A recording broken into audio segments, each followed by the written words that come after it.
Fala aí, rapaziada, tudo bom com vocês? Vasco 0, Palmeiras 3 no Allianz Parque. Quem imaginou que o Vasco poderia aprontar mais uma, né? Aprontou contra o Flamengo empatando, aprontou vencendo o Cruzeiro, vencendo o Bahia.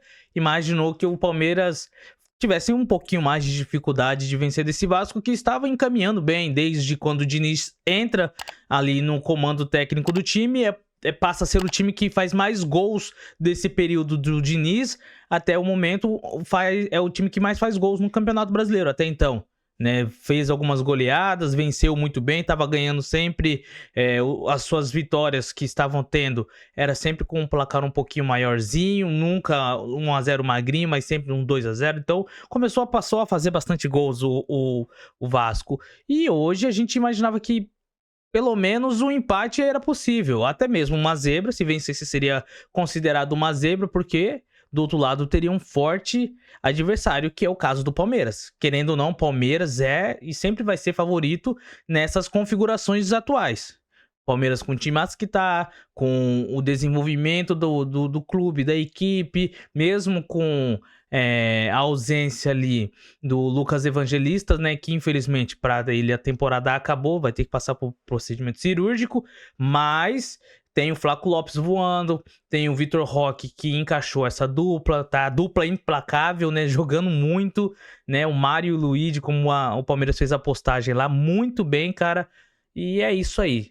3-0 com requintes de crueldade no primeiro tempo, avassalador, a avalanche do Palmeiras desceu sobre o Vasco e em 10 minutos abre 3-0. Defesa do Vasco, que estava mais sólida, estava dando orgulho nos últimos tempos, acabou entregando e acabou batendo roupa. E no segundo gol, o Flaco Lopes, ali oportunista, com o senso dele de 9, foi lá e aproveitou. E aí no terceiro, o Vitor Roque foi e faz um golaço. E, cara, não tem como. O Palmeiras tá muito bem.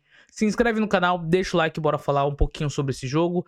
O que tenho pra falar, cara, é sobre ressaltar a constante evolução do Fraco Lopes. Lembra? Lembra que ele era chamado de fraco pela própria torcida? E com razão. Ele perdia muito gol fácil, tinha uma tomada de decisão muito errada. E, cara, ele era um moleque novo. Às vezes muita gente criticava, falava, tem que largar a mão. E eu vi algumas pessoas que tinham um senso um pouquinho mais maleável, falavam, não, pô, o moleque é novo. Ele tá se adaptando ao futebol brasileiro. Mas já tá 1 ano, 2 anos, calma. Ele tá se adaptando ao estilo do Abel. Ele tá aprendendo com os outros atacantes que estão aí. Lembra que teve por um breve período ali do Palmeiras onde o maior problema, onde o maior déficit de jogador era o centroavante? Teve uma época que o Palmeiras queria a todo custo contratar o Pedro, quando o Pedro estava embaixo lá no Flamengo, só que o Flamengo não liberou, mas tinha essa necessidade, sentiam essa falta, essa presença de um espaço ali que precisava ser preenchido por um 9, e o Palmeiras não tinha. Tinha o Flaco Lopes e às vezes entravam alguns outros lá que não cabiam. Teve uma época que foi o Daverson saiu e depois disso você via que o Palmeiras tentava a todo custo encaixar alguém ali e jogar com um falso 9. E aí vem a contratação do Vitor Roque para essa função. Mesmo tendo o Flaco Lopes, eles começam a revezar no início do ano, começam a revezar ali o Flaco e o Vitor, e o Vitor Roque não se dando bem, com um jejum enorme de gols, e o Flaco entrando, quando estava entrando, resolvendo, fazendo os golzinhos dele ali, né, durante o Campeonato Paulista, e também no início do Brasileirão, ele vinha, fazia um golzinho dele aqui, outro ali, e tava ajudando a equipe, e de repente, a esse encaixe que o Abel percebe que dá pra jogar com os dois, dá pra jogar com o Flaco Lopes e com o Vitor Roque, me lembra muito a dupla de 2022 do Flamengo, onde o Dorival conseguiu encaixar o Pedro e o Gabigol pra jogar.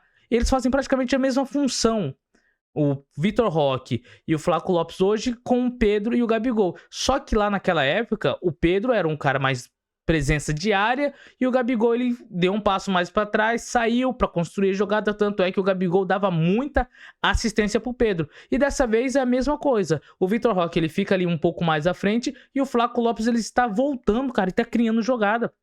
tá dando uma arrancada, tá saindo driblando, o golaço que ele fez contra o River Plate, sabe? Tomada de decisão dele melhorou muito, é o que eu falo, ele evoluiu, ele aprendeu e ele tá agora colhendo os frutos do tempo que ele foi paciente ali, do trabalho que ele teve e, cara, toda rodada tem gol do Flaco, toda rodada tem assistência do Flaco.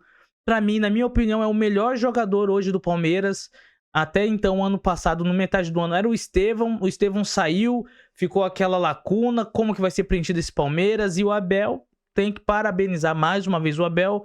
Tem que criticar quando tem que criticar, mas tem que parabenizar quando tem que parabenizar. E parabenizar o Abel pela gestão de elenco que ele tem e pela solução de problemas que ele tem é chover no molhado, porque ele já tem feito isso desde 2020.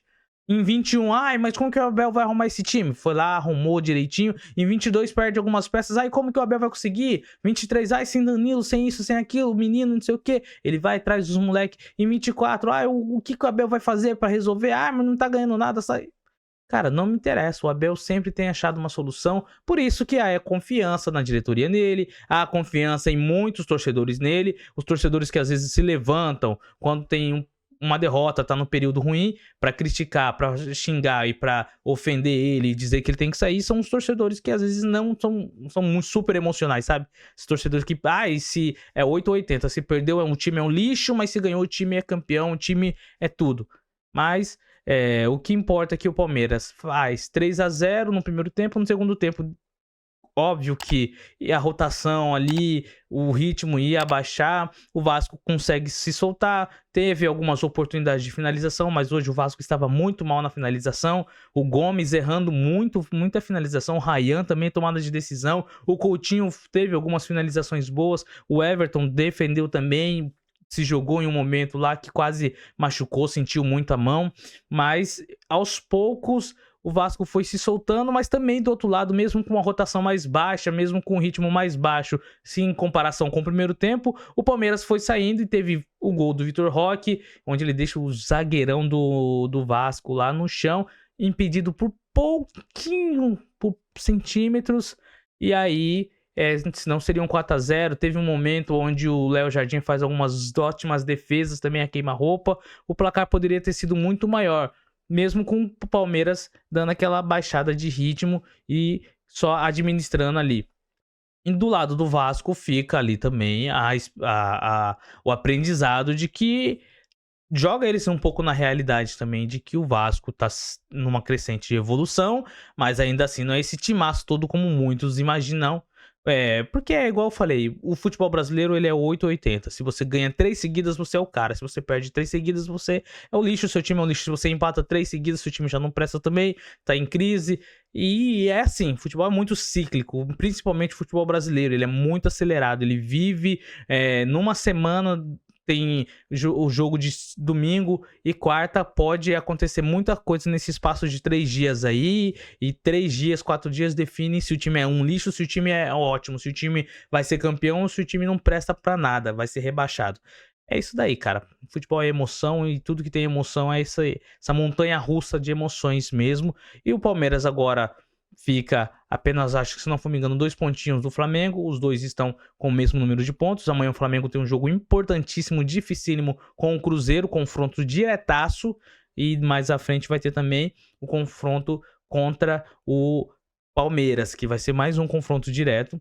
Mas se o Palmeiras amanhã tiver a sorte de contar com o Cruzeiro vencendo o Flamengo, fica apenas 2 pontinhos ali de distância e uma rodadinha ali atrás, podendo, sabe, e recuperar, fazer alguma outra coisinha ali, ver o que vai dar. Não, uma rodadinha atrás não, tá? Uma rodada igual, então ali vai ficar literalmente pau a pau ali, e os dois vão... Eu acho que o Cruzeiro, cara, vai depender muito do jogo de amanhã.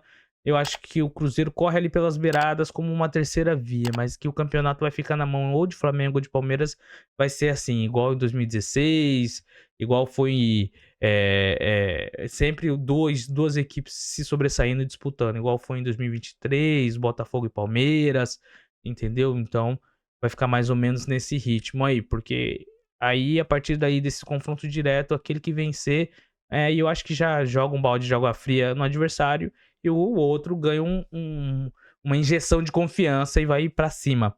Então é isso aí, rapaziada. Se inscreve no canal, deixa o like aí, tamo junto, valeu, é nóis.